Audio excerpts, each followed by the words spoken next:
So this is a very different match. It's the final, and it's against another left-handed pistol grip fencer, but he fences completely differently from Lamardo, right? Yeah. So Fiedler was very. I mean, that year he was very strong. I don't remember, but he won like a couple of World Cups. Yeah. And in general, the past 2 or 3 years, he had won a lot. He didn't win like, I don't know, World Championship or European Championship, but he won like a ton of World Cups, and it was very constant in results. He was always there. In general, I feel good with left-handed fencer, and mostly with left-handed pistol grip. So I was lucky in this time, but Fiedler, I think at the time I lost more than I won. Like I lost more matches.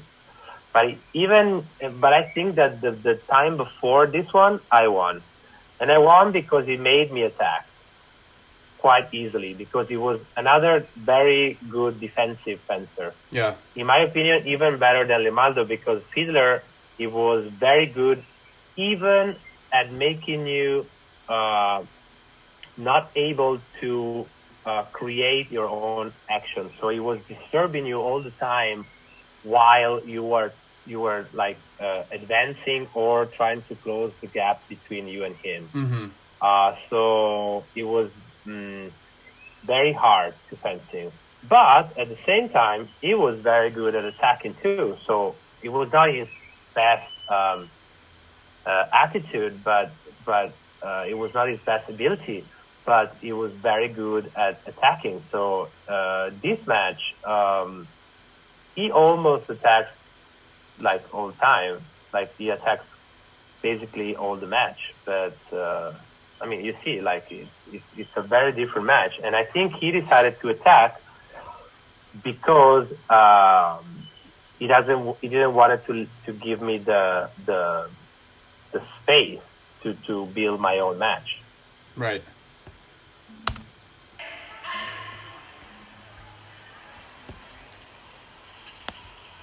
You see, I start. Oh, it's close. Okay, I start almost the same way. Like I try to push a little bit. I try to push a little bit. It's harder because Fiedler, you see, it doesn't make you push. Like the moment you push, he's trying to touch you at the hand, and he's very good.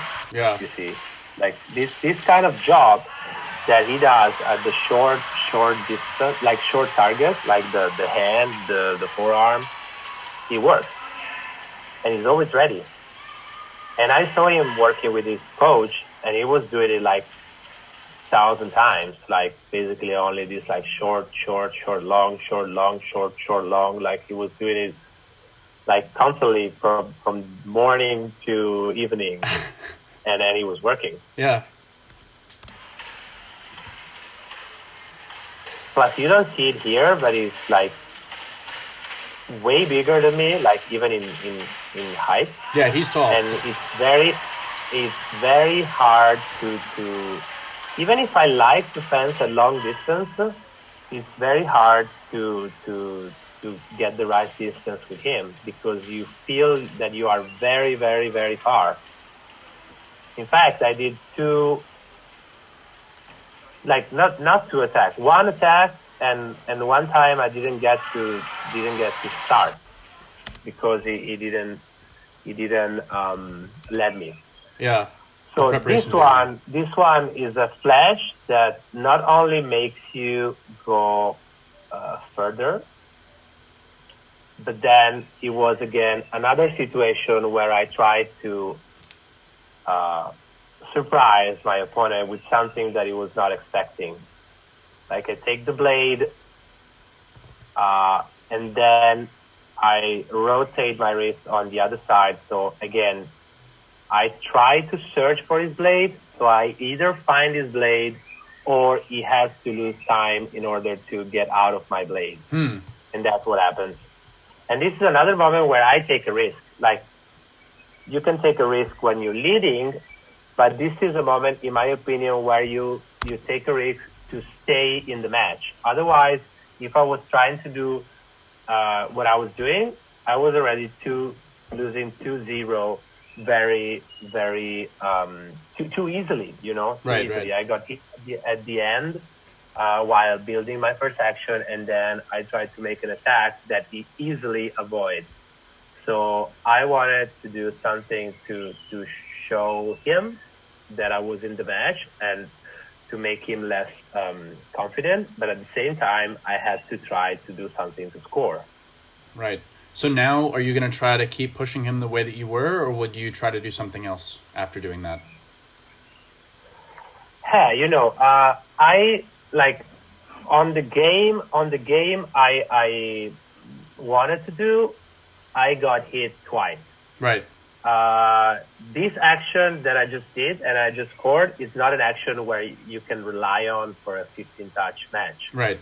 So I think that the two mistakes I did were based on distance. So what I think I'll try to do now is just to find the right distance so I can see easily targets, because for now we are fancy at Fiedler distance and that's not helping me.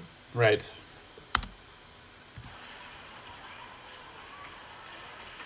So would you try to make it even bigger or make it a little smaller?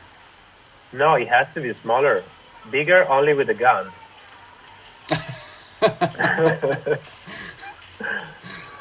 No. Fiedler, if Fiedler is leading in general, is not attacking.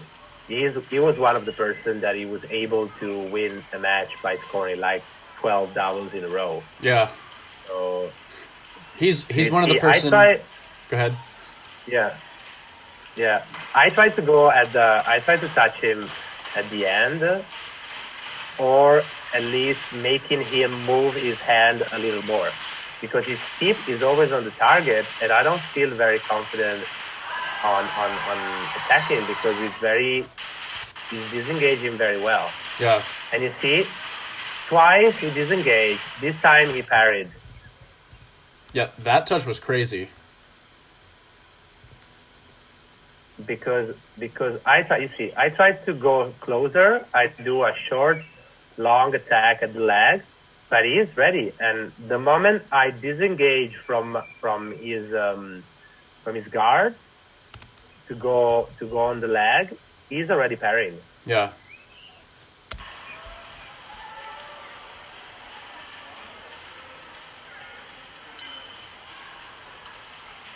So now I try to make him move a little more. I have to push because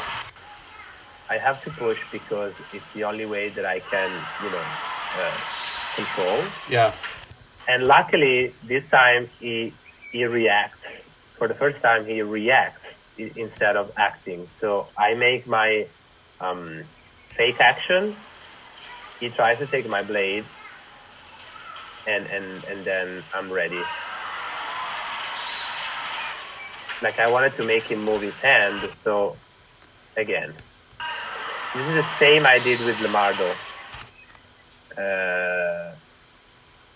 I know that he likes to score more on higher targets, so I decide to cover my higher target. Yeah. With a circle of my blade, and then I end up at the leg. It's the same action I did with Lemardo. Yeah, I like that solution. And he was close to score again. Yeah. So this is like, at the moment I took I made 3 touches. Well, one was like, let's say, planned, and 2 were like big risks for me. Yeah. And he scored 3 easy touches. So in my opinion, this is a moment where he's still leading the match. Yes. Like we are playing his game, not mine. Yeah, because he's scoring easily, doing what he likes to do, and you have to really... I'm struggling. I'm pushing myself a lot, and I'm struggling at this moment. Yeah.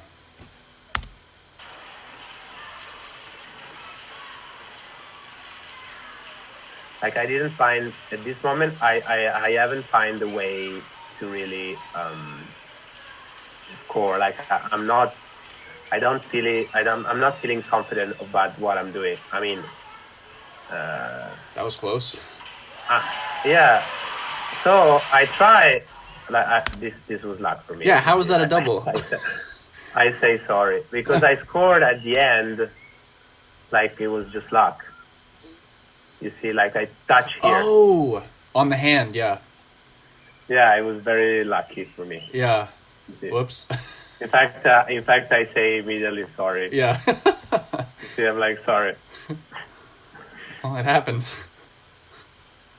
You see, like he feels confident now because he is pushing me.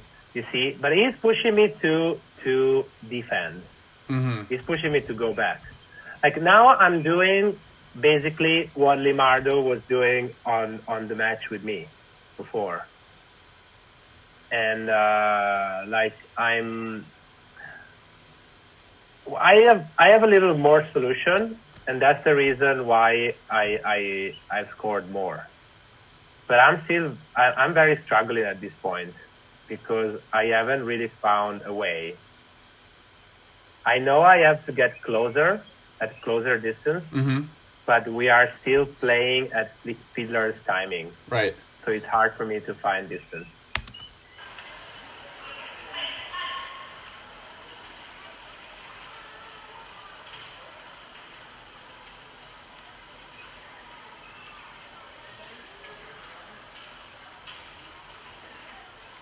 I'm trying to move my hand to make him move his hand, and trying to make him do some move that is not planned. Right. Because he just feels so comfortable with his tip on your hand, right? And that exact. He works a lot with his hand, but he was not very. You see, I stopped him. I stopped with the previous action. And then I see that in this moment he's not ready, so I go for a short attack at the end. So he has to put it back a little bit, and then I go straight to the foot. Yeah. Fiedler was not moving a lot. I mean, he was moving a lot for his size, but the leg and the lower target in general. If we were able to take away the upper part, like if you were making him move his hand away from target, the lower target was very easy to score because he was very big. But the hardest part is that you always had that hand inside, and he was mostly like almost scoring at you. Yeah. And this is the first time in the bout so far that you've had a lead, and you were down 3-1, right? And now you have your first lead. I lead, but I don't consider myself leading properly now. You know, because it's still I know what I was feeling there, and the match was very hard, and at this point, normally I have found a way, at least like I have an idea on what I have to do. And I know that at this moment I didn't. Like this was the first comfortable action that I scored, but either way it was inside of his preparation. I just found a tiny spot to do one action. Right. Which may not be especially repeatable. Exactly. So I don't like to rely on my opponents, as I told you. So it's a very hard match for me, but it always have been with him. Yeah. Because also he was, even if he didn't have a very large amount of fencing action, the one he was doing, they were all perfect. And he was able to change during a match, which not all the fencers can do. Right. Like he was actually understanding what was happening all the time, and he was changing his tactic or his technique, and that was what was making very hard.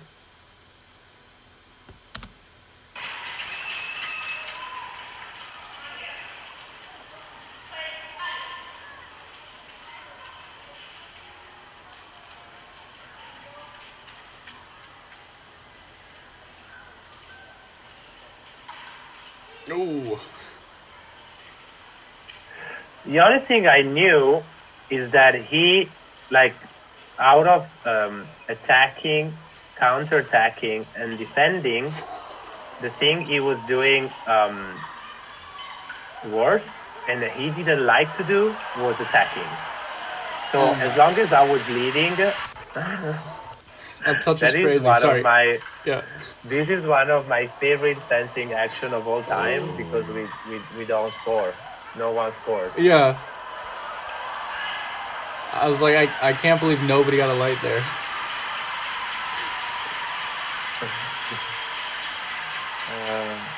I mean, no. The only thing I'll tell you, the only thing I was trying to make him do was attacking for two reasons. One, I knew that he was not feeling confident in general at attacking, and the second one is that if he was coming at me, I could have found a way to get inside of his distance, which normally was very hard to get. So that was my only idea that I had at the time. I see. And he's pushing you pretty hard, too, so... He's pushing me because he understood immediately that the moment I was 5'4", for me, the moment I take a step back, as long as he knows me, he understood that I didn't want to attack anymore. Mm-hmm. So he's trying to get back to the lead to defend. Yeah. And that's what I don't want. You're right, exactly. Yeah.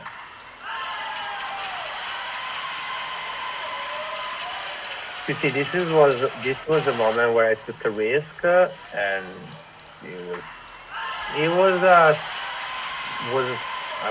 stupid risk and an action not well made. But either way, I was so, like, it's okay to make your opponent push you, but when you're like too much, like speaking about like box, like when you're on the corner, it's too late. Right. I was at the end of the strip, but not only in terms of like the actual plays, but like he was literally like attacking and doing his own game, and I was able only to do one flash. That basically the moment I moved my body, I was already touched. The second action is different because I decide to defend again, but I do the action I did before. So I stop him, and then I go for the foot after passing to the arm. Yeah. It also looks like... At this point, Go ahead. Sorry. I was going to say, also, it looks like you're defending your high line again well, because his reaction to you seems to just be to counterattack over the top, usually. Yeah, because I want him to... I'm doing always something to make him lose one time by putting my tip like close to his hand, and then I defend my high line, which is normally where it goes, you see, and he has to either disengage or parry. Right. So he's losing like one time, yes. and that's the time where I'm able to score at the leg or at the foot. So that's, for now, I scored 3 times like this, and that's the only action that I really feel comfortable with. And also, but I scored another time, and the beginning of the action was the same. So the beginning of the action is always try to make him stop his hand and then try to reach for the blade or for a target. And then I have to touch the time after that one. So I have like half a timing to stop him, half a timing to make him search for a blade, and then that's the time to do my own action.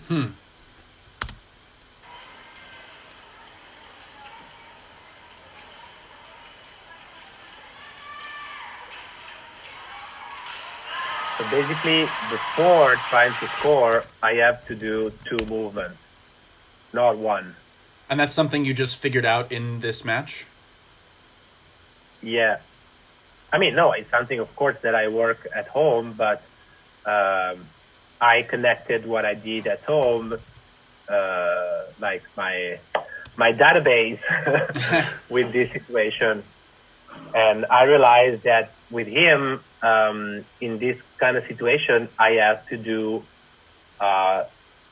2 things before trying to do my action. Instead, before, I was doing like what I was doing with Limardo, that I was doing his action after 1 action of mine. Now I have to like fake 2 things with Fiedler before doing something. Interesting. And is that just because he's so good at reacting to you? That if you just try to do 1, it wouldn't work? Sorry? Is that... It's cut. Okay, yeah.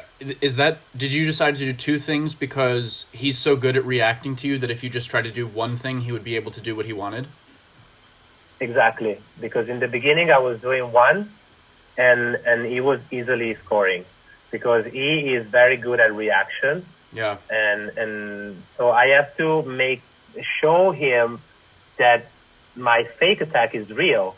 So you have to take a bigger risk by doing 2 things, basically. Like to show that you're actually really attacking or doing something. Yeah, in Saber, I fence people like that with with a lot of third intention actions.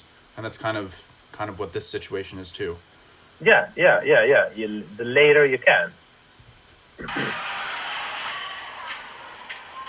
So now I'm leading, and I have a plan, which is different from before. You know, before I was struggling. Now I am understanding what is happening, and we are starting to get into my area. You know. Yeah, and that's a problem for him.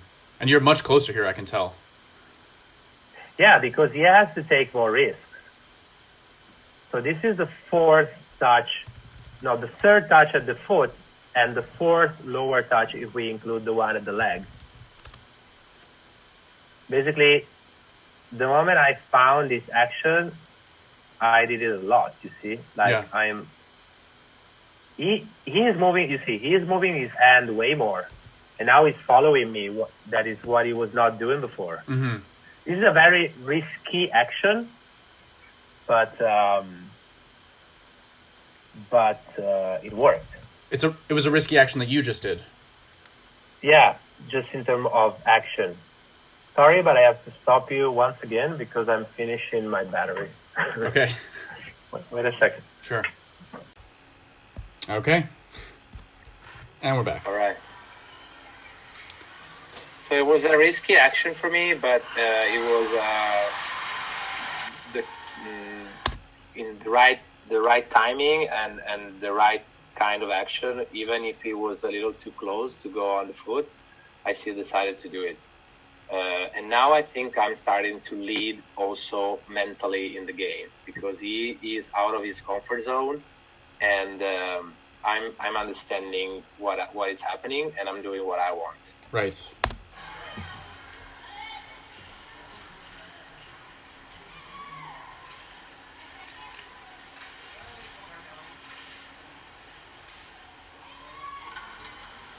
Ooh. Yeah, but you see, he can attack too. And it's very hard to defend. In fact, he did it once and he almost scored, and then he did it again where I cannot go back, and he scored. Yeah. Because it was very, very long. Also attacking. So I told you it was not his main thing to attack, but he was doing it very good too. Yeah. If you're going to be the number one... Go ahead. No, I'm leading, but the match is still open. Yeah. 2 is very close. Yeah. But I still stick to my plan, which is to make him start the action and find my own timing, you see. So again, I make him try to build his own action, and then I find my timing inside of his action. So here I fake to make an attack so I can gain some distance, and then the moment he starts, I'm ready, and I go on his arm, on the lower part. Yeah. And I actually touch his hand. Yeah. I thought that was to the leg, but yeah, I can see it in the replay that was to the under part of the forearm. Yeah. Then I put my tip also to the leg, but as long as there were more space, I decided to try to score actually at the hand.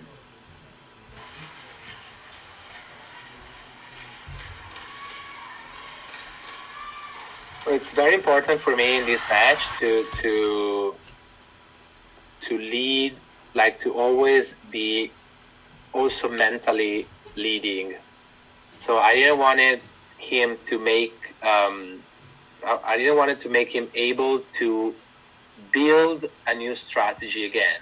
Mm-hmm. So he had to stick to my own strategy, and I could not take too much time between one touch and the other, because otherwise he would definitely find a solution. Yeah, that's good. When you have the lead, just keep the momentum going and get back on guard again. I like that. Exactly.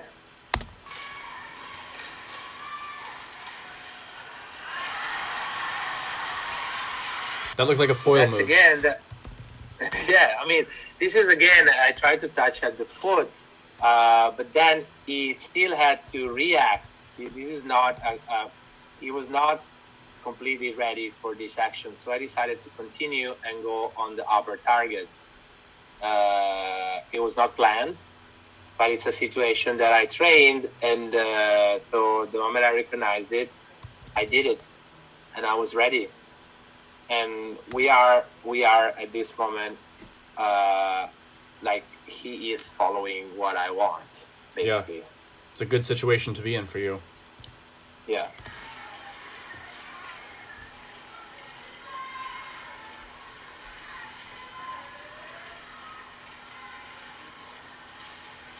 So even if I'm defending here, that was nice.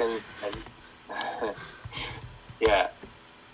It's again, it's a risk, but it's a good moment to do it. 10-6, and it worked. Yeah.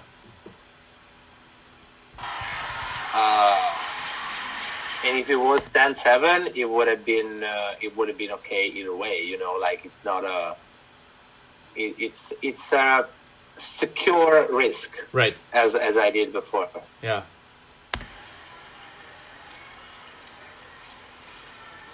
But the mental gain that you have by breaking the momentum of your opponent, it's more important in this situation for me. Yeah. And suddenly he's giving these attacks to low target a lot more respect than he was before. Yeah, and now he forced one attack. Like this was forced, and for me it was an easy double. Yeah.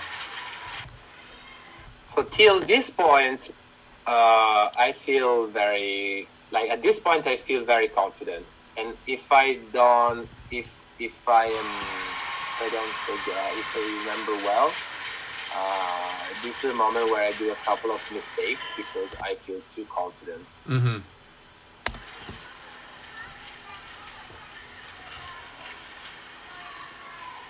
So now he doesn't really know what to do because he is in a uncomfortable part of the strip, which is the one that he has to attack. Oh no, I score again. Okay. And he has to force these attacks, but that's what I want. Yeah. So he has to move his hand a lot. He has to close the distance, which he doesn't like. And then I literally all the time I stop him. And then when he stops, he always have this moment where he's not ready. And then I score. Yeah, you're destroying his foot this bout. Yeah, always at the foot. But the foot for him, the foot was so big that it was like a normal target. There's the greedy wrist you were talking about. Yeah. Yeah, it was. This was too easy for me. Like it was an action that was. It's okay, not prepared. When you're 13-7, you can do an action not prepared. But this was not an action that was supposed to work.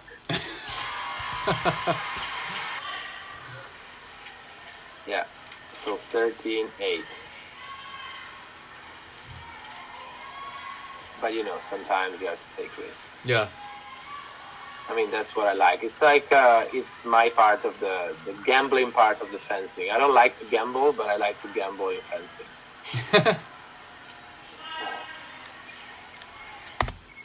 So now the third period starts. What were you thinking about during the break? Do you remember? I mean, I don't remember for sure, but I know that I wanted to close the match for two reasons. One, I was very close, and the second one is that I know that Fiedler is a fencer that can get back at every point. Like he was able to even the things out if I was doing something wrong. So even if we were in a situation where I was feeling confident, I wanted to close the match as soon as I could. Yeah, definitely.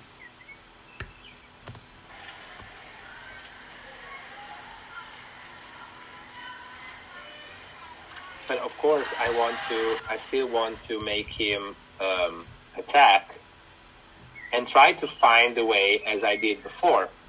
But now it seems to be more ready. He takes he makes the distance longer, so he's still able to go at my forearm, which is a target that for him is very easy to score. Mm-hmm. So he came back more ready than me at this point.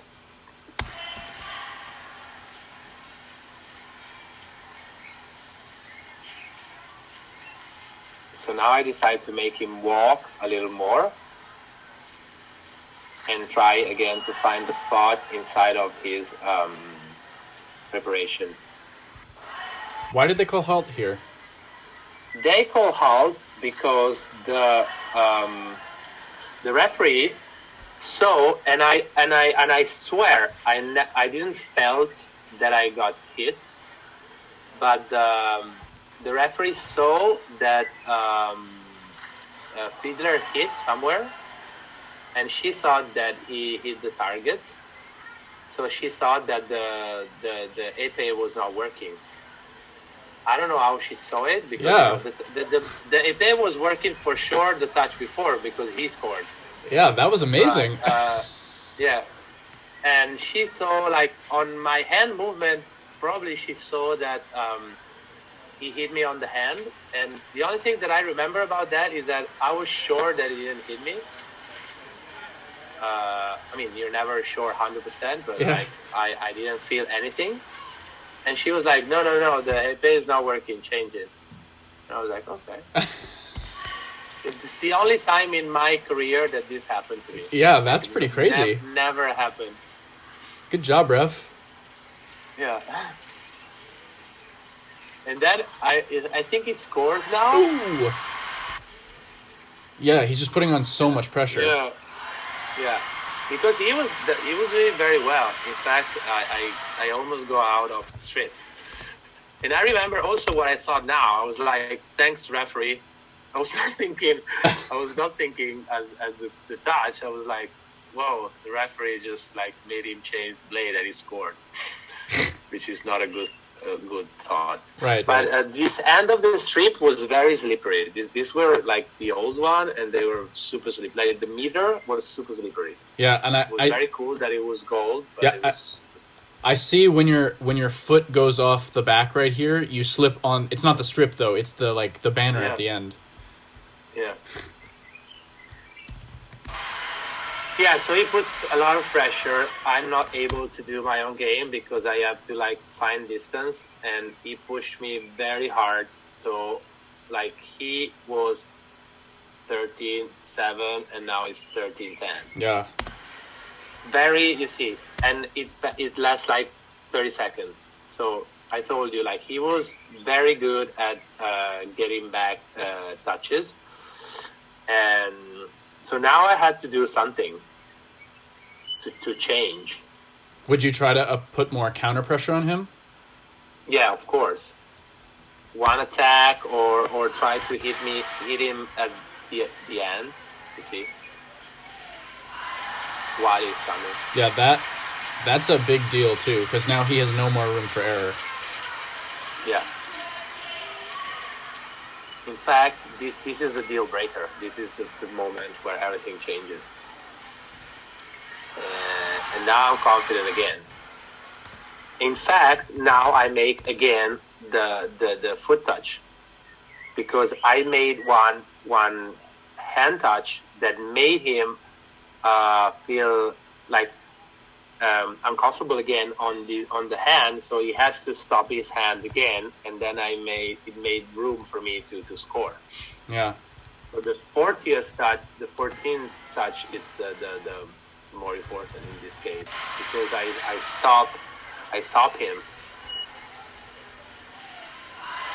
Yeah. You see, yeah.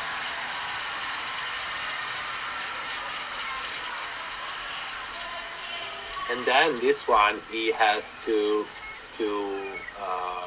react again to that action, so I can touch on the foot. That's it. Nice. But the match was really hard. In this case, definitely harder than the one with Limardo. Limardo, I just stick to my program basically from the beginning to the end, and he worked really well all the time. With Fiedler, we started that he was leading.